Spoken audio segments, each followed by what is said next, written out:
Assalamualaikum warahmatullahi wabarakatuh.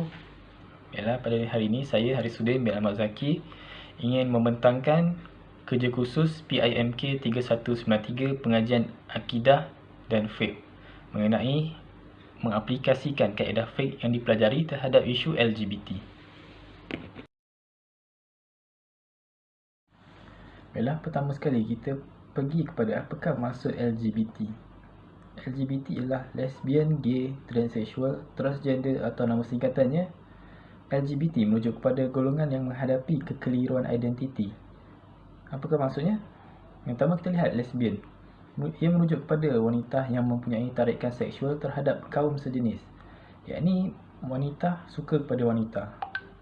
Begitu juga dengan gay, merujuk kepada lelaki yang mempunyai tarikan seksual terhadap kaum sejenis, iaitu lelaki dengan lelaki. Manakala biseksual pula merujuk pada golongan yang mempunyai tarikan seksual pada kedua-dua jantina. Maksudnya lelaki dan perempuan, dia suka antara dua tu. Seterusnya, transgender. Transgender pula merujuk kepada golongan yang jantinanya berbeza daripada jantina ketika lahir. Yang ini adalah khunsa, yang mana dia sama ada mempunyai dua alat kelamin, iaitu sama ada perempuan ataupun lelaki. Seterusnya kita lihat pula pada isu LGBT di Malaysia. Jadi di Malaysia ini, kajian di atas kelompok golongan LGBT mendapati ramai antara mereka menjadikan aktiviti pelacuran sebagai salah satu mata pencarian. Ada juga yang terlibat dengan kelab malam dan hanya 10% saja yang melibatkan diri dalam aktiviti seperti perniagaan. Jadi LGBT ini di Malaysia menyebabkan gejala-gejala sosial seperti pelacuran yang sememangnya tidak baik untuk negara. Terdapat juga golongan yang berjuang menuntut hak asasi manusia untuk membela golongan tersebut. Jadi golongan ini adalah golongan yang liberal, iaitu mereka memperjuangkan hak kebebasan manusia. Justru golongan ini dilabel sebagai menyimpang dari norma masyarakat dan sering dipinggirkan. Atas faktor yang tersebut, mereka berjuang untuk menuntut supaya masyarakat menerima dan mengiktiraf kehadiran mereka. Jadi lesbian, gay, biseksual dan transgender ini yang paling ketara sekali kita lihat di Malaysia adalah mengenai isu transgender, iaitu pertukaran jantina. Di Malaysia ini ramai golongan ini yang menukar jantina mereka, sama ada daripada lelaki menjadi perempuan ataupun daripada perempuan menjadi lelaki. Jadi perkara ini perlulah dicegah sebelum terlambat menjadi kepada gejala-gejala sosial yang lebih teruk.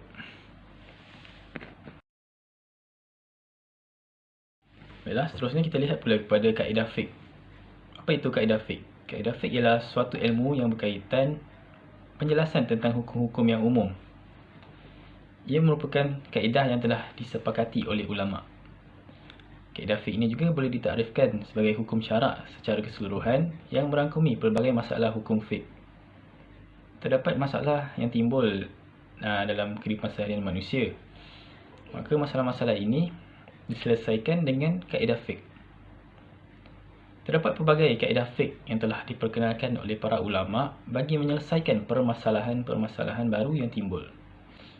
Terdapat 5 kaedah yang kita tahu. Yang pertama, setiap perkara mengikut niatnya, yakin tidak dihilangkan dengan syak, kesukaran mengandungi kemudahan, kemudaratan harus dihilangkan, dan yang kelima, adat itu boleh dijadikan hukum.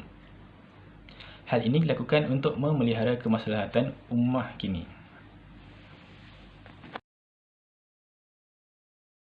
Seterusnya, kita pergi pula kepada kaedah yang keempat, iaitu kemudaratan harus dihilangkan.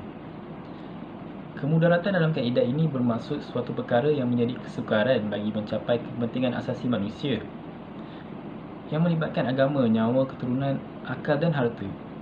Dalam hal ini, kaedah ini sebenarnya menjelaskan bahawa tiap-tiap perkara yang boleh mendatangkan bahaya dan mudarat hendaklah dihapuskan.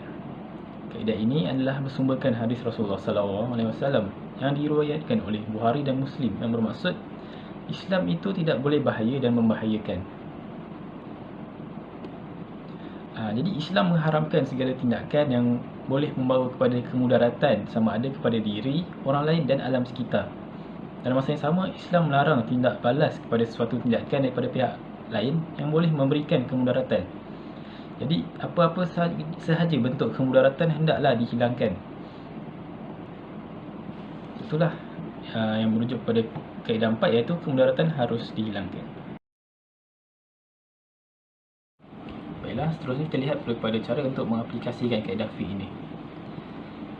Isu LGBT ialah perkara yang memudaratkan umat Islam. Islam mengharamkan LGBT bukan sahaja kerana bertentangan dengan Islam. Jadi dalam Islam ni, berdasarkan undang-undang Islam atau hukum syarak adalah jelas bahawa perbuatan LGBT ini sama sekali diharamkan. Agama Islam sendiri melihat bahawa perbuatan melakukan perubahan kepada diri atau tubuh badan sebagai sesuatu yang bercanggah dengan ajarannya. Ini melibatkan perkara yang seperti mengubah ciptaan Allah, iaitu mengubah fitrah manusia, yang mana sepatutnya lelaki dengan perempuan, tetapi LGBT ini berlaku sebaliknya, iaitu lelaki akan suka kepada lelaki dan perempuan suka kepada perempuan. Dan terdapat pula mengubah jantina daripada lelaki kepada perempuan. Jadi perkara ini adalah menunjukkan suatu bentuk mengubah ciptaan Allah yang telah sempurna sedia ada. Jadi malah terdapat kemudaratan yang dibawa LGBT, iaitu antaranya ialah LGBT ini menyumbang kepada penyebaran penyakit berjangkit, iaitu HIV.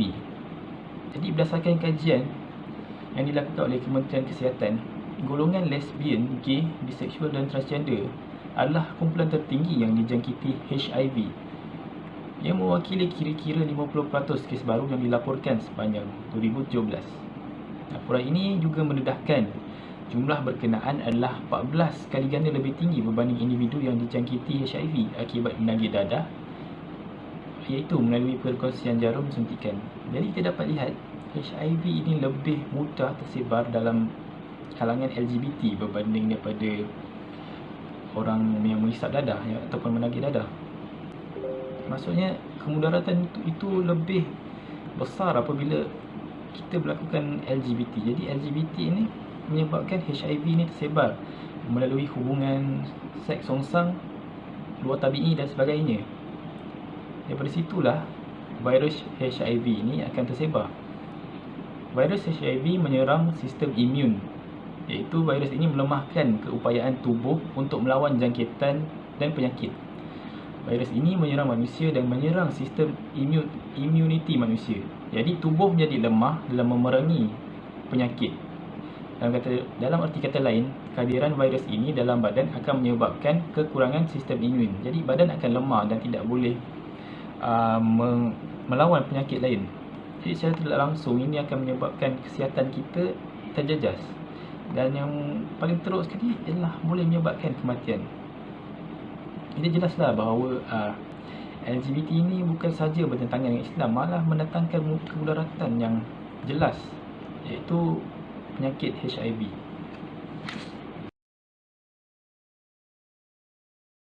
Baiklah, itu sahaja daripada saya. Sekian, terima kasih.